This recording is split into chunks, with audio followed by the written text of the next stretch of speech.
यह एक चौंका देने वाली घटना है जो 1950 में घटी हुई थी।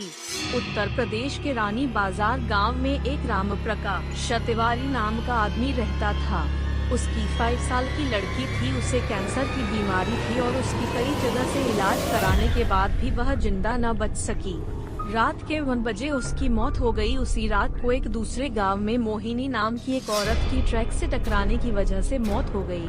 मृत के परिवार वाले लोगों ने उस औरत का दाह संस्कार कर दिया। दूसरी तरफ जब रानी बाजार में उस मृत लड़की को दफन करने के लिए जंगल में जा रहे थे, अचानक रास्ते में उसकी शरीर में कुछ हलचल हुई और वह उठ खड़ी हो गई।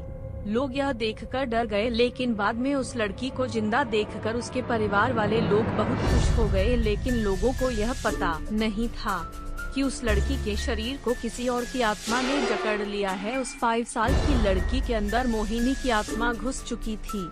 वह अलग जगह पर आकर बहुत दुखी और परेशान हो गई थी। उसका खाना खाने में भी मन नहीं लगता था, लेकिन उसकी माँ उसे अपने हाथों से खाना खिला देती थी। एक दिन वह लड़की अपनी माँ का एक ही मात्रा साथ उसके मामाजी के घर जा रही थी और रास्ते में अचानक वह जगह आई जहाँ मोहिनी की ट्रक से मौत हो गई थी। उस बच्ची ने अपनी माँ को इशारा करके बताया कि यह रास्ता उसके गांव की तरफ जाता है। उसकी माँ ने उसकी बातों को अनसुना कर दिया और अपने मामाजी के घर पहुँच गई।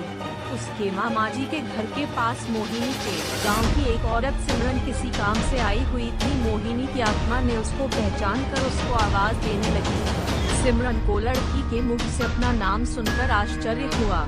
सिमरन के पूछने पर उस लड़की ने उसको अपनी पूरी घटना बता दी और बोली कि मेरी मौत से पहले ही मेरे घर वालों ने मुझे जला दिया और इस बच्ची की खाली शरीर को देखकर इसमें रहने लगी। जब सिमरन ने यह बात सुनी तो उसने अपने गांव जाकर सारे गांव वाले लोगों को यह बात बता दी और उसका पूरा परिवार मोहिनी से मिलने आ गया।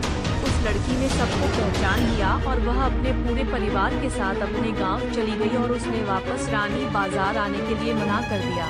लेकिन लोगों के समझाने पर वह मान गई। इस तरह वह दोनों परिवारों के साथ रहने लगी।